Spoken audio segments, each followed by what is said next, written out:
Hello and welcome to the Hayloft Hour. I am your host Jordan, otherwise known as SpottedBayProductions. I have been viewing the world through the ears of a horse since I was 2 years old, and this podcast is my attempt at uncovering the dark sides of the equine industry. True crime, scandals, history, mystery, and horror stories that might otherwise stay locked away in the hayloft forever. My purpose is to make these stories well known so that we can make sure they never happen again and to let others know who may find themselves in these situations that they are not alone. Make sure to join us on social media to follow my daily life with my 2 horses. You can find us on TikTok, Instagram, Facebook, and YouTube, all at SpottedBayProductions. If you enjoy this podcast, please subscribe or follow wherever you listen and share it with your friends. If you have an episode suggestion or a personal story you would like to submit, email it to me at SpottedBay@gmail.com or submit it on SpottedBay.com. But please leave out the personal info and just leave behind the juicy details. I apologize for not getting this episode out last Friday, but I had to do a lot more research on details for this story, and life was just pretty busy for a bit in general. All of this information has been found online and compiled for your entertainment and education. As such, inaccuracies and out-of-date information are always a possibility. In today's episode, we will be covering the rescue of the famous Lipizzaners horses by U.S. troops from the Nazis during World War II. As you may guess, this story includes descriptions of war history and brief references to eugenics, the Nazi Party, white supremacy, and the Holocaust. If any of that is too troubling for you to hear, feel free to skip this episode and we'll catch you next time. I don't go into any graphic details and also want to point out that I am in no way a history buff, so I've done my best to cover the war-related details of this story, but there's a fair chance that I've missed a touch of nuance here and there, and for that I do apologize in advance. I also want to acknowledge the absolute horrors that occurred in World War II, including the genocide of Jewish people and others who Hitler deemed as unsuitable for his, quote, master race. I will not be discussing any of that here, but it feels tasteless to refer to any of these events without acknowledging what happened and making sure that everyone understands that I am in no way intending to minimize them, but rather not delving into details that are not directly relevant to the story. I also don't feel in any way qualified to speak on the Holocaust and related issues stemming from the Nazi Party, so please seek out sources that are experts on that if you would like to learn more. This is simply one very small story with a happy ending to come out of World War II, but in absolutely no way can it undo the infinite negative results of the entire war. With all that said, let's jump into the story. In the spring of 1945, the war was beginning to wind down. Hitler had committed suicide and Germany had surrendered. U.S. troops were moving through southern Germany towards Czechoslovakia, and Colonel Hank Reed was approached by a German officer. The officer pleaded with American troops to come save the horses that were being kept at Hostau because the Red Army was on their way. The Red Army was the Army and Air Force of the Union of Soviet Socialist Republics, USSR, or the Soviet Union for short. For a quick history refresher, the Soviet Union was part of the Allied powers along with France, Great Britain, and the United States, and fought against the Axis powers composed of Germany, Japan, and Italy. German troops who just days earlier were fighting against Allied troops were now begging the US troops for help against a new mutual enemy, the Soviets. If the Soviets made it to the farm where these horses were being kept, the German officer believed the horses would likely be slaughtered for meat at worst or harnessed to pull carts at best. But these were not just any horses. These were horses deemed to be the best in Europe. The horses at Hostau had been seized by the Nazis from several countries and included thoroughbreds, Arabians, and the Lipizzaners of the Spanish riding school. In my research, I found a lot of varying numbers for how many horses were at the Hostau farm, but the lowest and most frequent number was 600 horses, and some of them topped 1,000. So we are talking about a lot of horses that are living at this farm and now need to be transported to safety. This was a unique situation that involved enemies becoming friends and vice versa. The Spanish riding school had a long history of breeding some of the best horses in Europe and possibly the world. It was founded during the Habsburg monarchy when they controlled Spain and Austria. During the Renaissance, classical riding had been revived, and the Spanish school of riding needed perfect horses for this type of riding. The Spanish horse was a product of crossing Berber and Arab stallions with Iberian mares. These Spanish horses were brought to Austria in 1562 and were split between two farms. Some were taken by Maximilian II to Cladrube, while the others were taken by Archduke Charles in Lipizza. The horses who went to Lipizza became known as the Lipizzaner horses. The horses that went to Cladrube were bred into a draftier type horse, while the Lipizza farm was focusing on riding and carriage type horses. At times, the farms would exchange breeding stock, but mostly continued crossing their own horses with other European breeds. By the 1800s, none of the original Spanish horses remained for breeding, so Arab blood was introduced to the breed. Lipizzaners are extremely noticeable and are typically gray, with a sturdy body, a unique head with large, gentle eyes, and small, alert ears. Other colors used to be more common, such as red, black, or even pinto markings, but they are not as common anymore. Lipizzaners are usually quite small, ranging from 14.2 to 15.2 hands, but have strong, powerful muscling all around and often crusty necks. The original Spanish horses that were the foundation of this breed were the namesake for the riding school. The Lipizzan farm was owned by the Habsburg monarchy until 1916, and any time there had been impending danger such as war or other conflict, the horses would be moved elsewhere until things were safe in the area again. During World War I, horses were moved around for safety, and when the Austrian-Hungarian Empire was divided into new republics after the war, Austria became the owner of the breeding stock and stallions that were at the riding school. Many of the horses ended up in Italy and others in Czechoslovakia. World War I not only left a massive impact on the people of the region, but also decimated the equine population. It is believed that half of Germany's horses were lost in World War I, and many of those remaining had to be exported for reparations as indicated in the Treaty of Versailles. Germany's economy had also taken such a downturn that keeping and breeding horses became incredibly difficult for most people. When Hitler came to power, automobiles were becoming more and more prevalent in everyday life, including military operations. However, Hitler still strongly believed that equines were necessary for military efforts, and because of this he was interested in ramping up horse breeding in Germany. Hitler took control of the Spanish riding school in 1938 when Austria was annexed. The famous Lipizzaners would become the basis for Hitler's new master plan, breeding a SuperHorse that would be perfect for his, quote, Aryan master race, unquote. Hitler had hired eugenicist Gustav Rau, who claimed he could excessively inbreed the Lipizzaners to create a pure super breed in 3 years.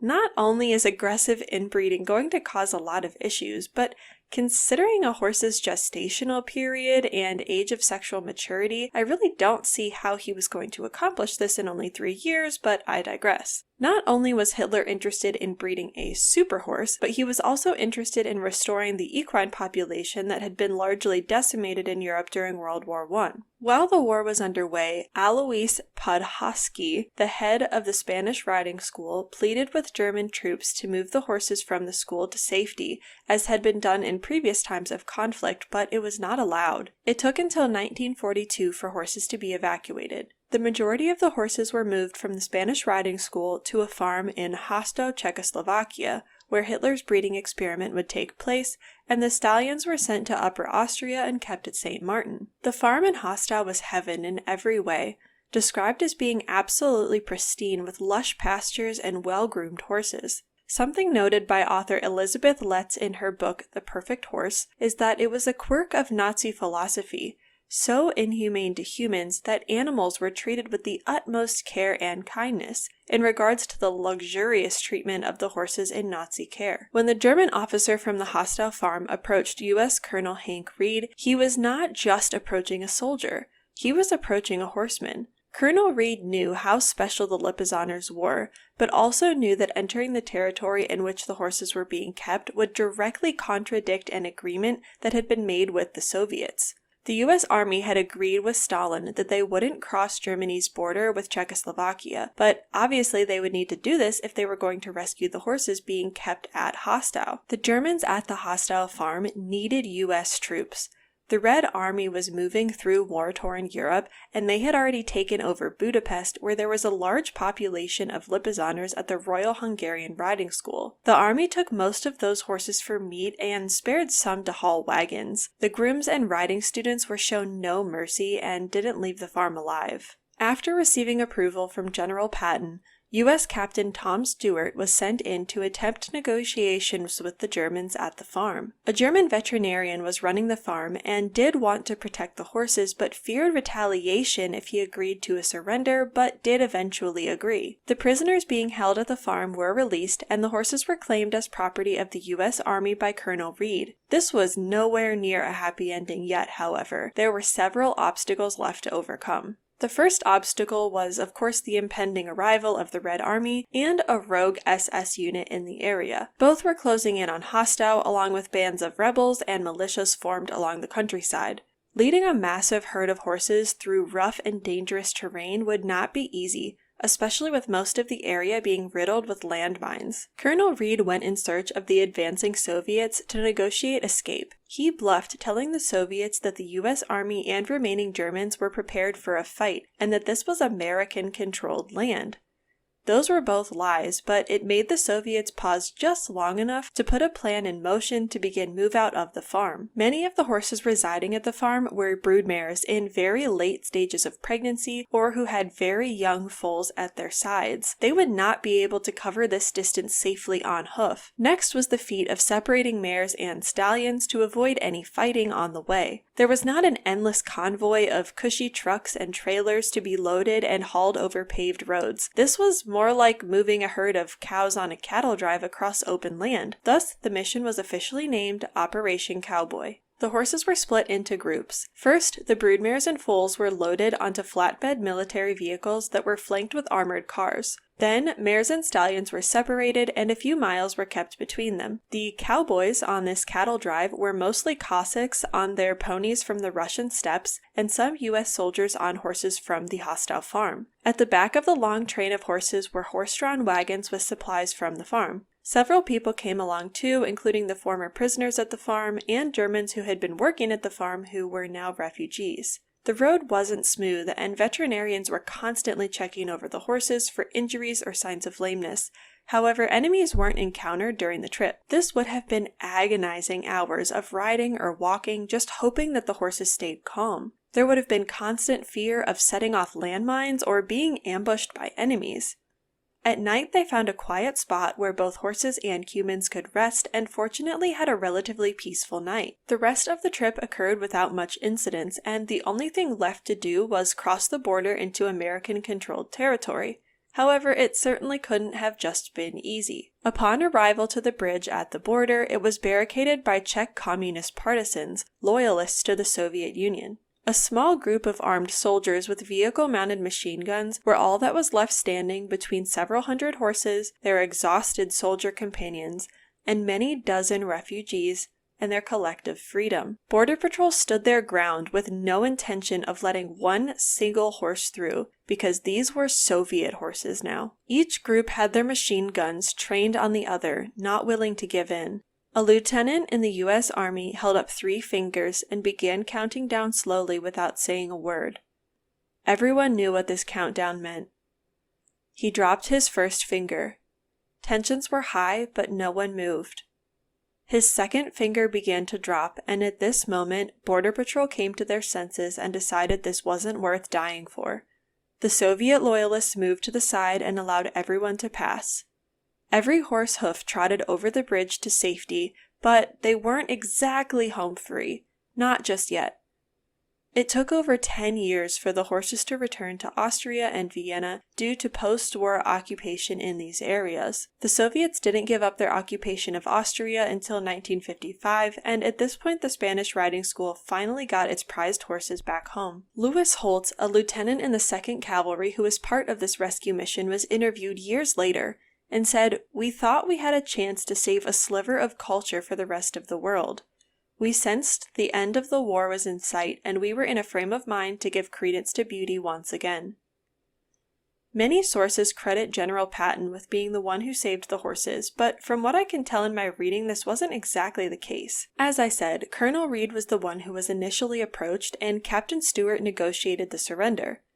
Oddly enough, General Patton was at the Spanish riding school just days before this when it was captured by Lieutenant General Walton H. Walker's XX U.S. Army Corps. Both Lieutenant General Walker and General Patton were horsemen themselves and had requested a performance of the famous stallions. Patton, as well as the head of the riding school, Podhosky, had both competed in equestrian events at the Olympics together, and had been reunited in this weird twist of fate. It may have been this previous friendship that enabled Podhosky to ask General Patton for the official protection of the U.S. Army for his beloved horses. General Patton agreed, and thus the riding school was put under special protection of the U.S. Army. How this event correlated to the interaction between Colonel Reed and the German officer from Hostau seems to be up for some debate. Some sources say that Colonel Reed knew about the riding school's protection by the U.S. Army at the time he was approached, and others say that he wasn't aware and it was merely coincidence. In the latter scenario, it said that Colonel Reed contacted General Patton about the request to rescue the horses at Hostau, and General Patton agreed because of his promise to Podhosky. Either way, it seems to have been mutually agreed upon that this was something the U.S. Army was going to do. Many dramatized versions of this story seem to solely credit Patton with this rescue operation and paint him as a benevolent individual who was just a horseman with a big heart. This, of course, isn't exactly the case either. Patton was a horseman, sure. However, in his autobiography, he recounts how he felt watching the Lipizzaner stallions perform. It struck me as rather strange, he wrote, that in the midst of a world at war, some 20 young and middle-aged men in great physical condition had spent their entire time teaching a group of horses to wiggle their butts and raise their feet. Much as I like horses, this seems to me wasted energy. He was known by others in the military as Old Blood and Guts, and had a reputation for being racist and anti-Semitic, even though he fought against the Nazis. Some of his notable erratic behavior has been attributed to suspected head trauma throughout his life. I'm not here to give an autobiography about him, but he is referred to in the story as well as others about this period of military history as some sort of hero, but I want to make it known that he was entirely problematic and not someone that should be idolized for taking part in one event that happened to rescue animals. After the war wound down, a gift was given from Podhosky to Colonel Fred Hamilton, the chief of the Army's remount. He was allowed to choose 200 horses, including from the prized Lipizzaners, to import to the United States. The ship nearly capsized on the way.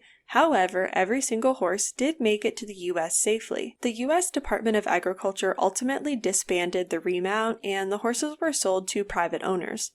Descendants of horses that were a part of this exceptional rescue effort are surely still grazing in U.S. pastures today. If you enjoyed this story, please be sure to subscribe or follow wherever you listen and share it with your friends. You can find us on social media at SpottedBayProductions, and I thank you so much for supporting me and this podcast.